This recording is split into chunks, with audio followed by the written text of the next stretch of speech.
Is your vault lubrication system properly maintained on your boat trailer? That is the question today. We have a vault set up here. I'm gonna let the camera take a few shots of it. Then we're gonna explain the different components of it, and I'm gonna give you my 2 cents, so stick around and let's jump right into it.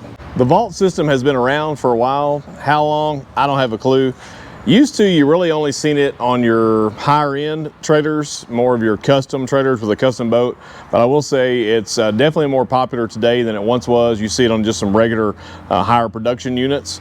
It is very popular. And it looks like we have, or I would say our customers have pretty good success with it. We've had a few failures over time. Again, those due to really lack of maintenance or maybe lack of knowledge on how to maintain these. I'm going to tell you the things I like about it, and then maybe I'll tell you a few things that I don't like about it. So this unit here, and let me say this is not sponsored by Dexter or Vault. I actually just bought this retail just to get it here in a timely manner to shoot this video. This is an idler setup. They do make it in a disc as well. So this vault setup and the grease that goes in here is what makes it unique. It is a hybrid grease, so it is in a more of a grease form. When it gets hot, when you get going on the road, it turns into more of an oil. So it's a hybrid grease oil mixture. This whole arm comes together like this sealed. Used to, that was really the only way you could get it. So if you had a hub that was maybe bad or something went wrong, you had to buy a complete arm assembly for a torsion setup if that's what you had. I do like the torsion arm being separate. For one reason, you know, if you do have a spindle that's messed up, you can just buy one torsion arm. You can put it on that axle and match whatever pitch that is being run on that axle without having to replace the whole axle. Occasionally you may bend a spindle and you can just change out the spindle. However, I would say a lot of the time, if it bends a spindle, it does bend the arm that's in the axle as well. So a lot of times you still have to do an axle replacement. Some of these are straight tube axles. Some of them have a V-bend. There's a bunch of different configurations. Most all the setups are 5-1, 4.5 for a 3500, and they do make 6-lug as well, but there are some variations. So if you need a replacement part, you need to really know what you're getting, whether you go through the boat trailer manufacturer to get that, or if you just have to look it up online and match up what you've got. So that's what I do like about it. It has a pretty good coating on here to keep it from rusting so bad. The cap is built very well. And all in all, if maintained correctly, it is a good setup. I would say from a submergence standpoint, I think this is a better setup than like an easy lube setup for every day in the water if you're going a bunch. What I don't like about it, and it's nothing to do with the product, that really the only thing I don't like about it is maybe the misconception that we may have that you never have to do any maintenance to this. If you don't pull this every day, if you're not pulling 5 days a week going to the lake, if you are pulling 5 days a week going to the lake, good for you. Hopefully your guide service and making a little cashola on that. But if you're not pulling every day, you can get you several years out of this before you have to repack the bearings or change the seals out. That's really what will fail in this. If you get it too hot, like if you have a brake axle and you over brake it, you can get it too hot and you can boil the grease out of it or burn the seal up. The other thing, the seal inside here on this cap or the seal here or the rear grease seal can deteriorate over time and you can get some water penetration. So it's not maintenance free, but it is maintenance free to the point you're not having to add grease to a greaser to keep positive pressure. The way this is designed, it's going to keep the positive pressure in there for you to keep the water out, so you don't have to carry a grease gun around, pop the cap, and to squirt grease in it. That's really the main thing that it does, and it will last a while. I've seen some people say that they've been 5 or 10 years without taking it off. I'm not going to wait that long. If I didn't pull it to the lake every day, I may stretch it a couple years, but more than likely I'm still going to tear it down once a year just to look at everything. I will say that once you get a little wear or you get some slack in it, you can do a bearing adjustment on here. You can take it off. We'll talk about that here in a little bit. I just kind of wanted to show what it looks like from the factory. This is fresh out of the box. It's only been here a few hours, and then we're going to tear it down and show you a few more of the components. So this is what the grease cap looks like. It's built very well. That's the inside of it. And what makes this unique is this component here. I'm going to do a little side view. As it builds up pressure and it expands in there, this cap will push out to accommodate that pressure to keep it from blowing lubricant either out the front or the rear. So this is your expansion cavity. So this is completely filled full of hybrid grease and oil.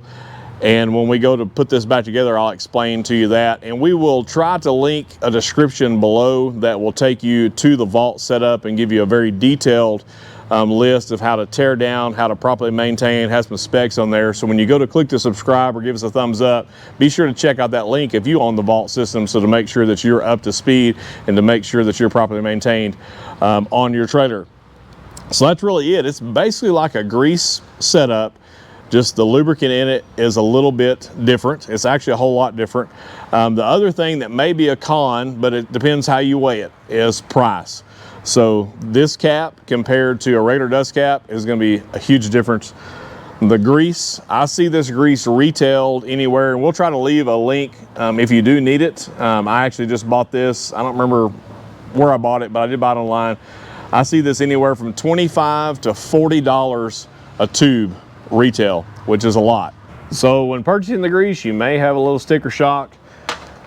If you were to lose the cap for some reason, if you were to knock it off, these caps are quite a bit more pricey than just your traditional Easy Lube style cap. I would say they're comparable to a Bearing Buddy style. So if you've run that system, it's going to be comparable to that. The rear vault seal is going to be more expensive than just a traditional grease seal on that. And this whole assembly, this is not cheap. And I will tell you, when going to search for this, you know, do your homework. You may have to look at multiple different places, because I'll see the price vary a lot. And when I mean vary a lot, I'll see 100% price difference from one vendor to the other. Sometimes it's pretty tough to get.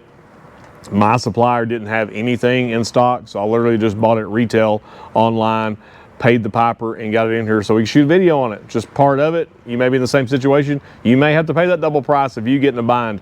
That's just the world we live in today. When buying parts, it's pretty tough. So overall, I think it's a great system. I think if used and maintained properly, I think you can get lots of years of service out of it. There's definitely benefit to it. Definitely things I like about it. Like I said, I think it's a little better than maybe the Easy Lube and even a Bearing Buddy setup. Just a little better quality, in my opinion. But those others, if you have those and they're working, you maintain them properly, they'll work just fine too. Just wanted to talk about this today. So I'm going to grab a few tools. We're actually going to break this brand new from the factory sealed up unit down. I'm going to show you what the grease looks like. As hot as it is out here, it may just run out on the floor, but we're going to pull this down, and we're also going to show you the different components in it, and we'll talk about that. So let me get some tools. I'll be right back.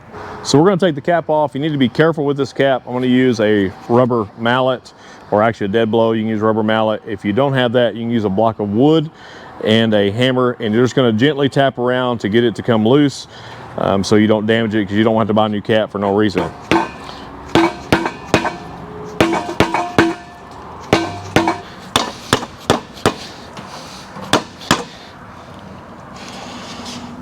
And there's the magic lubricant. So kind of greasy, kind of oily.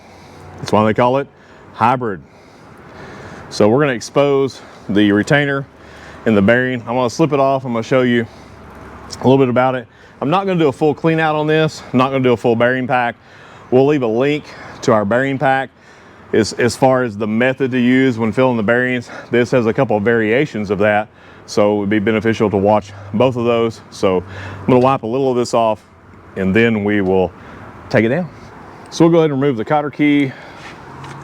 It will be easier for you because you won't have a camera right beside you. Cotter key's out. That is the nut retainer. See, you may be surprised this grease looks super old, but it's not. Like I said, this is brand new. This style nut retainer has been around for some time. Most of them use this. I'm not going to say it's specific to this, but you know, potentially you could need a new nut retainer. I'm going to say try to take care of this and clean it up and reuse it. Like I said, even though they look a little different, it's the same concept as far as retainer, nut, washer, just a little different variation of it.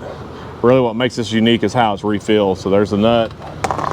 We'll slip this off.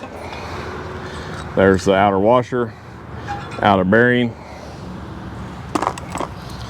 and then the rear seal. If you'll notice some red in there, we're going to talk about that here in just a second. Also, what makes this unique. And this is not only to the vault system, a lot of the marine spindles and setups will utilize this. Bearing Buddy will make this along with vault. It does have a wear ring that is on the spindle that you can purchase that will drive on. You just have to be careful when you put that on. If we can swing the camera around here, there's a little hole in it. We'll move out of the way.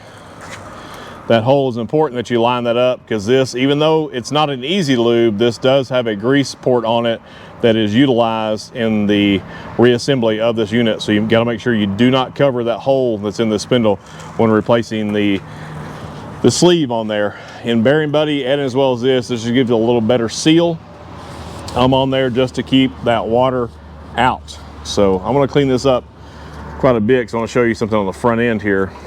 So now if you look right here, it does have a drilled hole in the spindle, and I'm going to go grab something to show you what that's for. So this drilled hole is actually threaded. It is threaded for a grease zert.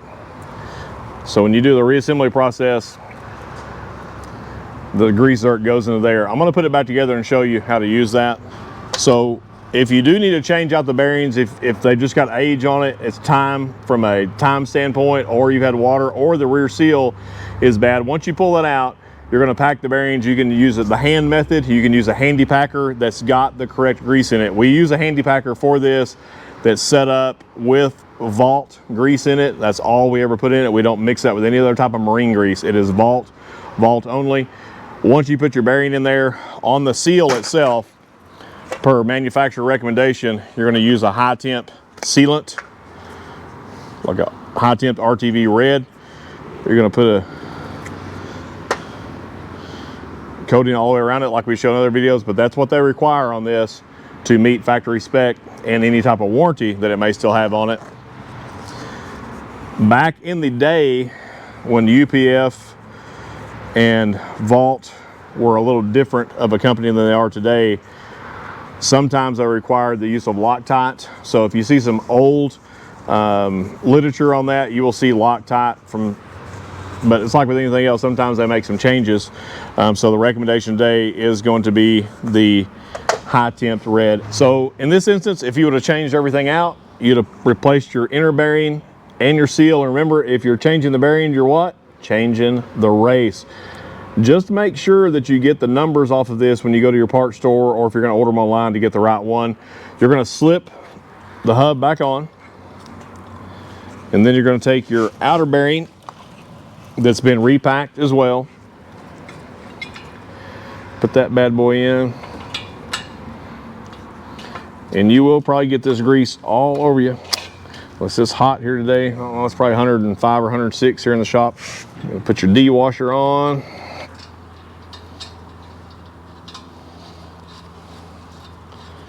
Tighten your nut.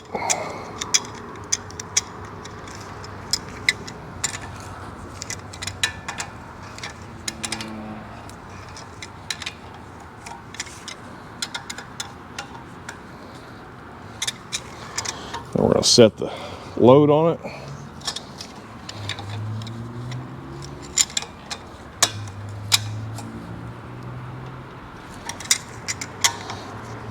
Again, if you check out our bearing pack video, I go more in depth on that. Everything in there will relate to this, other than some of the sealants and then the hybrid oil refill. This is where it gets a little different. So we're gonna put our nut retainer, try to find our cotter key there, line that bad boy up. I'm just gonna stick this in temporarily. If I can get it to go back in, I'm not gonna leave it in here.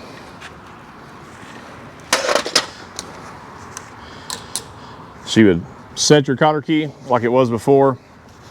And now here's where it's different. So your bearings have been packed. This hub has to be almost completely filled with grease. So the first thing you're going to do now is you're going to need not only your handy packer, if you're using that method. If you're using it by hand, you can just squirt it out of the grease gun, but you're going to have you a grease gun for this to make this application here. So now you're going to screw your grease zert on. I'm not going to screw it in all the way because we're not going to pump grease in it right now. So once your grease zert is screwed down, you're going to pump this full of grease until grease comes out of that outer bearing around the washer. You want it to come right out to there. Then what I like to do is like I've showed in other videos, I like to spray just a little bit of brake clean on here, and I'm going to wipe down the inside of this just to try to get a good seal. Once I do that, this cap here, if you're changing this out, you need to clean all this out just like you would your bearings, or if you got a new cap, your new cap is going to look like this. And depending on what size cap you have, you can check out the link on Vault. It will show you how deep to fill it. On this specific cap, this setup, the grease is going to come up basically to this shoulder to the outside, so right over that ring there. It's got to come up to there, completely filled. You're going to remove the grease earth, and then you're going to reinstall the cap. That puts it almost completely full of grease. You may see this push out a little bit. It will go back down. It will, what little air it has in there, it will move that around correctly. It may stick out a little bit. It may be flat. Really, like we said, that is to expand out. Whenever it gets hot, it goes in and out. That's pretty normal. If you're ever using this and you notice this never comes out, it stays flat all the time, you're going to want to check the grease in it. Make sure you haven't lost some out the back, especially if you have a disc brake setup. You may not be able to see back there, but this you should have some movement. This shouldn't stay flat all the time, especially when you're using it. When, like if you get to the lake, if it's not poking out some, you may have a low amount of grease. So on this cap, you're going to clean that off. Like I said, the old literature shows you to use Loctite on here. New literature is going to show you to use red ATV. You're going to put it around here, and you're going to install this. This is where you have to be careful. You can use a rubber mallet, you can use a block of wood. What you have to be careful of when you try to do that, it's going to try to push that cap out, and you could break the cap. So they actually have a method they recommend. I'm going to grab that right now to show you how to put the cap on. I'm not going to drive it on all the way because I'm going to shoot some other videos of this, and so this will be disassembled again. But the components that are going to fail in here are going to be the seal around the cap. It does have an O-ring seal in it. Some of these, depending on the age, have an O-ring seal in here as well that you can't see. It's built into the hub. That's what makes this hub specific than just a regular old trailer hub. And then the seal on the back, that could be compromised. So those three places are what could fail and not necessarily have grease loss, but more likely have water penetration. The water penetration in there is definitely what you don't want. So I'm going to wipe this glob of grease off my face, and I'm going to get our handy dandy install tool and show you how this goes back together. So after you fill the grease up to the proper level in the cap, remember to put the RTV on it, which I'm not going to do because I'm not going to completely drive on the cap because we're going to break this down and use it for some other videos likely.